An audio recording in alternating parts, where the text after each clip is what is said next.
Bom dia, pessoal. Bem-vindos. Hoje, 3 de agosto, quarta-feira. Bem-vindos à nossa reunião matinal. Hoje a gente vai falar de alguns destaques macros, destaques de empresas. Começando só passando os highlights aqui, a gente vai falar um pouco sobre o governo, como que ele teve um dia ontem um pouco ruim no Congresso.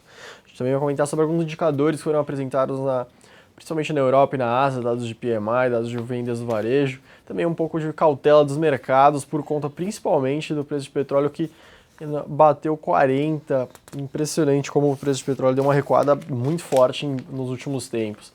Na parte das empresas a gente vai comentar com certeza Petrobras com a suspensão da sua ação coletiva. A gente vai falar um pouco sobre as elétricas, a MP 579. A gente vai falar também sobre Pão de Açúcar com a C9 e alguns problemas. Mas isso logo após os comerciais, pessoal.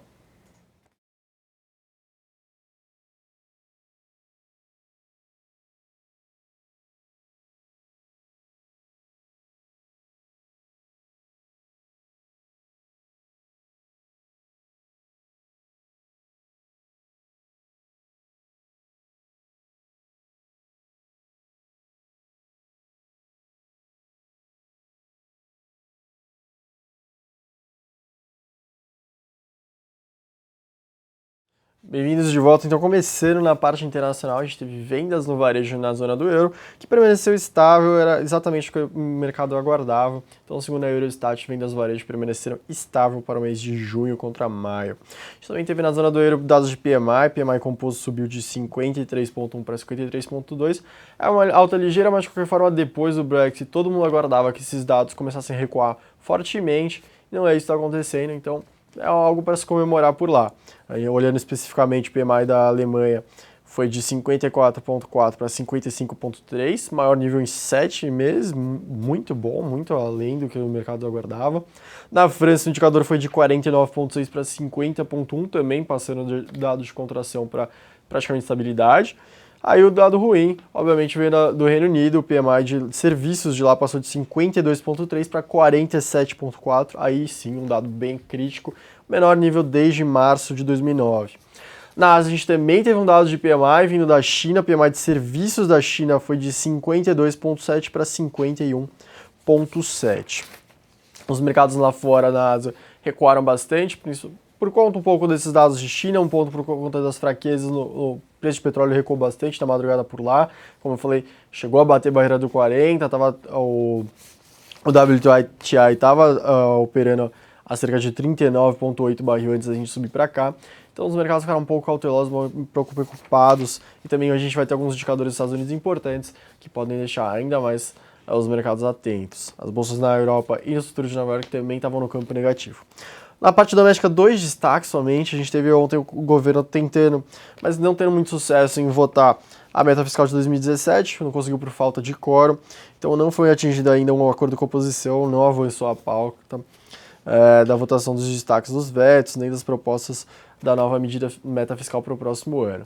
Outro destaque, em parte negativo, foi que o governo também não conseguiu avançar na PEC dos gastos, do teto dos gastos.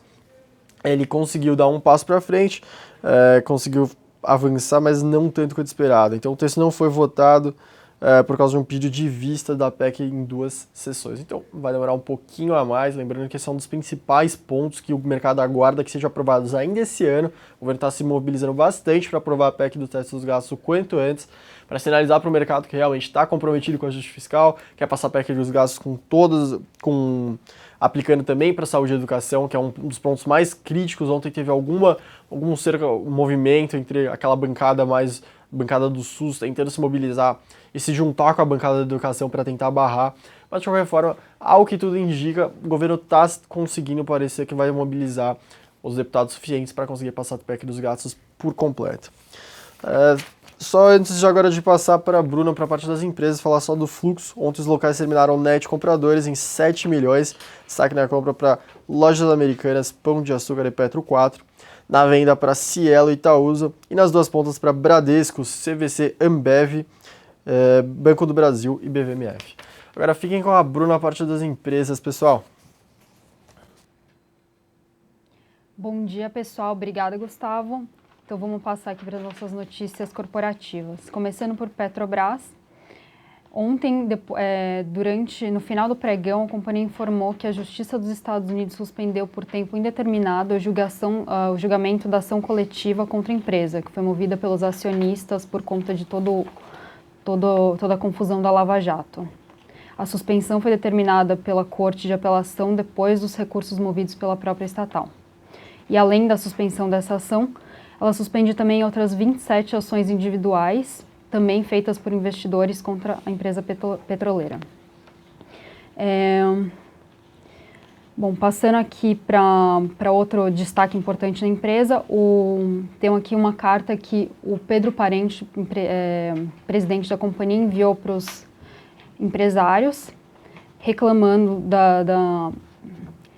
de todas as greves que foram realizadas e também criticando ofensas pessoais que ele recebeu por parte dos sindicatos. De acordo com ele, protestar contra a venda de ativos é não considerar um momento dificílimo e a realidade financeira que a empresa está passando nesse momento. E o Parente anunciou ainda a terceira etapa de reestruturação interna e voltou a descartar um aumento de capital por parte do governo federal. Ainda na empresa e com a intenção de privatizar tudo, a Petrobras se prepara agora para vender a Liquigás, que é a subsidiária responsável pela distribuição de gás liquefeito de petróleo, o gás de botijão, que é uma empresa que tem 22% aí do mercado. De acordo com o Globo, que foi quem soltou a notícia, a Petrobras deve receber proposta até o dia 19 de agosto, embora as empresas interessadas no negócio queiram uma extensão de prazo aí até o dia 30.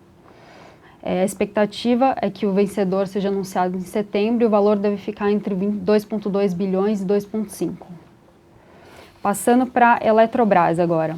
Ontem, a diretoria da ANEEL concluiu que a Chesf, que é uma das subsidiárias da Eletrobras, tem direito a receber uma indenização de 5,1 bilhões por investimentos realizados em linhas de transmissão concluídas antes do ano de 2000.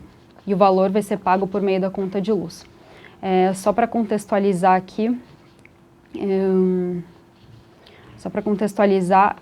isso se deve a uma medida provisória que foi aprovada em 2012, a medida provisória 579, que prorrogou as concessões de geradoras e transmissoras em troca de uma redução de 20% nas tarifas. Entre as subsidiárias da Eletrobras, a ANEEL calculou já uma indenização de 9 bi para Furnas, 1 bilhão para a Eletrosul e ainda falta concluir as contas sobre o valor da Eletronorte, que pleiteia aí por um valor de 2,9 bilhões. Passando para a Usiminas agora, a empresa está planejando postergar a data de vencimento dos seus títulos em dólares como parte do seu plano de reestruturação de dívida, de acordo com fontes próximas aí à negociação.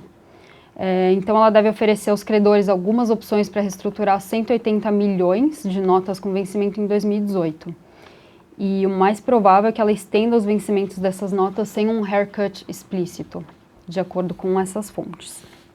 E, por fim, passando para Pão de Açúcar, de acordo com o valor, o documento enviado pela Cenova SEC, que seria a CVM dos Estados Unidos, revela que a empresa identificou alteração nas contas de reconciliação dos balanços, intencionalmente preparadas pelo staff de contabilidade sob orientação da equipe antiga da Cenova Brasil, para enganar a equipe de editoria independente do país. A Cenova informa ainda que foi identificada má conduta pela área de tecnologia da informação, que intencionalmente alterou os registros relacionados com o acesso do usuário a algum sistema de tecnologia da Cenova Brasil, para enganar a firma de auditoria. E por hoje é só. Obrigada, pessoal. Obrigado, Bruna. Vamos lá, pessoal. Então, última parte aqui da nossa reunião matinal, comentando os nossos comentários da mesa BTC. Ontem a gente teve uma demanda muito forte por GGBR e Embraer com dificuldade para achar oferta. A gente também estava a Petrobras tradando acima dos níveis normais, também dificuldade para achar oferta. Outros destaques também ficaram com Fibra e TIM. Bom, pessoal, vou ficando por aqui. Às 11h45 a gente vai se encontrar novamente aqui. Eu, o Celso, a gente vai estar falando com vocês no XP Connect, um programa mais macro. E hoje a gente vai falar sobre Japão, sobre a economia japonesa, que movimentou bastante os mercados nos últimos tempos. Muita expectativa em torno da decisão do Banco do Japão. E também a surpresa por causa dos estímulos. A gente vai comentar no detalhe o que isso vai significar para a economia japonesa e também para a economia mundial, afinal é a terceira maior economia do mundo. Bom, a gente se vê logo mais. Então até lá, pessoal.